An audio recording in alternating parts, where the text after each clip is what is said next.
우리가 알고 있듯이 욥은 당대 최고의 부자였습니다. 아마도 욥을 모르는 사람은 없었을 거예요. 아마 욥의 일거수일투족을 많은 사람들이 기억하고 있었고, 또한 욥이 하는 그 가족의 일들 역시도 아마 그들이 관심을 갖고 봤을 겁니다.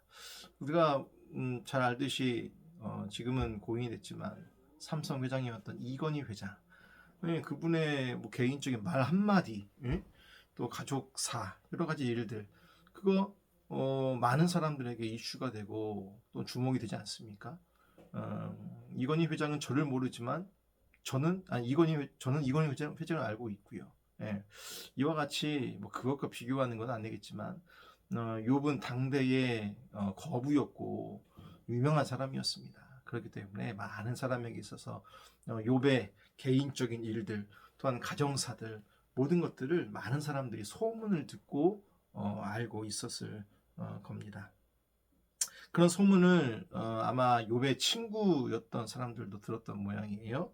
그 친구들이 어떻게 욥의 친구가 됐는지는 성경에서 기록하고 있지 않지만 그 친구들이 욥이 고난받고 있고, 우리가 알고 있듯이 자녀 10명이 죽고 모든 재산을 잃어버리고 또 몸이 아파서 이제 병에 든 상황이지 않습니까? 이 소문을 듣고 이제 이 친구 3명이서 욥을 찾아옵니다. 오늘 본문 11절을 보니까 이렇게 그걸 기록을 해요.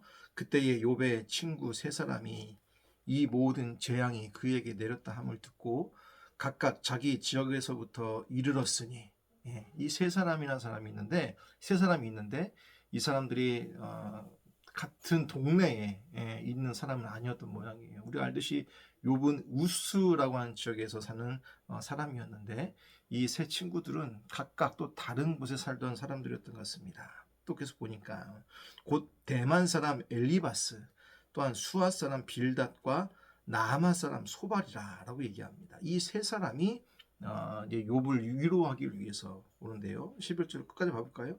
그들이 욥을 위문하고 위로하려 하여 서로 약속하고 오더니라고 얘기합니다.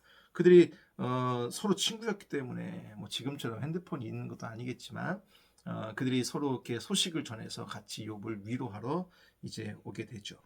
근데 아까 말씀드렸던 욥은 우수 사람입니다. 그런데 여기 보니까 대만 사람, 저기 우리가 저기서 보는 대만, 그 나라가 아니라 대만이라는 지역이 있어요. 그 지역이 어디냐면 그 북이스라엘 아래, 이게 다시 말씀드리면 우스라고 하는, 욥이 사는 우스라는 지역은 남유다 아래쪽에 위치한 에돔이라고 하는 지역에 위치한 곳이 우스예요. 근데 이 대만 사람 엘리바스라는 사람인데 이 대만 역시도 이 에돔 지역에 위치한, 즉 우스, 욥이 사는 지역의 아랫부분에 위치한 지역에 사는 사람이에요. 이 3 친구 중에서 이 엘리바스가 가장 가까운 거리였습니다. 그리고 수아 사람 빌닷이라는 사람 나오는데 이 수아라는 지역은 갈리미스라고 하는 지역이 있습니다. 이게 북이스라엘, 아까 치면 남쪽 유다를 얘기했으면 북이스라엘 위에 보면은 갈그미스라고 하는 지역이 있는데 그 남쪽 지역 근처가 수아라는 지역이 있었다고 합니다. 정확한 위치를 우리가 다 알 수는 없지만 그곳에 그런 지역이 있었던 것이죠. 그러니까 수아는 어찌 보면 욥이 있었던 지역에서 가장 멀리 있었던 위치에 있는 곳이었습니다. 또 한 명이 나오죠. 나아마 사람 소발이라는 사람이 있습니다. 이 나아마라고 하는 지역 역시도 아주 정확한 위치를 알고 있지는 않지만 여호수아 15장을 보면 유다 지파가 얻은 성읍 이름이 열거되어지는 것이 기록되어 있어요. 여호수아 15장 41절을 보면 그데롯과 벳다곤과 나아마와, 이건 그 유다 지파가 그 가나안 땅에 들어가서 이제 그 자신의 땅을 얻게 될 때 그 지역이 바로 아까 말씀드렸던 나아마라는 지역에 속해 있다라는 거예요. 그러니까 이 나아마는 남유다가 살던 지역일 거라고 이게 말씀드리는 게 옳을 것 같은데, 이 남유다 또 어느 쪽이냐면, 아까 남유다 뺀 아래가 시므온 지파가 차지하고, 그 시므온 지파 바로 위가 유다 지파가 사는 곳이었습니다. 그러니까 어찌 보면 그 시므온 지파 아래가 그 욥이 살던 우스란 지역이 있었으니까, 그 윗동네 정도에 있었던 곳이었던 것 같아요. 제가 이렇게 어렵게 새벽부터 그 지역에 대해서, 그 친구들의 살던 곳에 대해서 말씀을 드리는 이유가 뭐냐면, 이들이 가까운 거리에 있던 사람들이 아니었습니다. 힘들고 어려움을 당하는 소식을 들은 그 친구들이 욥이 어렵다는 얘기를 듣고 먼 곳에서부터 같이 마음을 모아서 우리 욥 위로하러 가자, 욥을 위해서 함께 모여보자 라는 마음으로 모이기 시작하더라는 거예요. 여러분들 누군가 고난당하고 고통받고 있을 때 그를 위로하기 위해 모이는 것, 또한 그런 마음을 품는 것, 하나님이 기뻐하시는 마음일 줄 믿습니다. 아이고 저 사람은 저 죄 때문에 사서 고생하는 거예요 라고 생각하고 그것을 당연하게 고소하게 받아들인다는 것은 그건 하나님의 마음이 아님을 우리는 기억을 해야 돼요. 이렇게 세 친구가, 근데 여러분 아시죠? 이 세 친구들이 욥기를 바라보다 보면은 좀 이렇게 안 좋은 이미지로 알고 있지 않습니까? 어제 난예배 때도 욥의 아내를 안 좋은 마음으로 볼 때가 많이 있는데 또 그를 좀 새로운 모습으로 봤지 않습니까? 오늘 저는 이 세 친구 역시도 성경에서는 또 우리가 알기로는 부정적인 어떠한 요소가 많이 있지만 오늘 말씀을 통해서 이들이 어떤 마음을 품었는지를 한번 알았으면 좋겠어요. 이렇게 멀리서 이들이 욥을 위로하기 위해 이제 모입니다. 그리고 12절에 보니까 이렇게 말씀을 기록을 해요. 눈을 들어 멀리 보매 그가 욥인 줄 알기 어렵게 되었으므로 그들이 일제히 소리 질러 울며 각각 자기의 겉옷을 찢고 하늘을 향하여 티끌을 날려 자기 머리에 뿌리고 라고 얘기합니다. 욥의 친구들이 왔어요. 욥을 만나려고. 근데 욥을 못 알아볼 정도입니다. 그러니까 얼마나 고통스러웠으면. 그도 그럴 만하지 않습니까? 자식들 죽고 재산 다 빼앗기고 종들도 죽고 거기다 이제 몸까지 이제 상한 상황이 된 상황에서 욥의 모습이 몰골이 우리가 상상할 수 없는 상황이 됐을 겁니다. 친구들이 욥을 못 알아볼 정도로 그 모습이 있었어요. 근데 그 모습을 본 친구들이 어떻게 행동을 하냐면 옷을 찢습니다. 자신들의 옷을 찢는 거예요. 고대, 특별히 팔레스타인의 유대인들의 특징 중 하나가 이것은 유대인의 특징이라기보다는 더 오래전 일이기 때문에 과거의 일이기 때문에 그 당시 그 지역의 고대 문화 중에 하나가 옷을 찢는 행위는 뭘 의미하는 거냐면 절망이나 슬픔, 수치나 분노, 애통과 같은 심한 감정적 동요를 나타내는 행동입니다. 그러니까 이 친구들이 막 너무 슬픈 거예요. 성경에서도 고통스러울 때, 그 마음이 어려울 때 그들이 옷을 찢는 행위들이 많이 반복되어 나오는데 이 세 친구들이 욥의 모습을 보고 그 몰골을 보고 충격을 받은 거예요. 얼마나 슬프고 어이가 없고 또 얼마나 그 마음이 답답한지 옷을 찢고 탐복한다라고 하는 의미가 있다라는 거예요.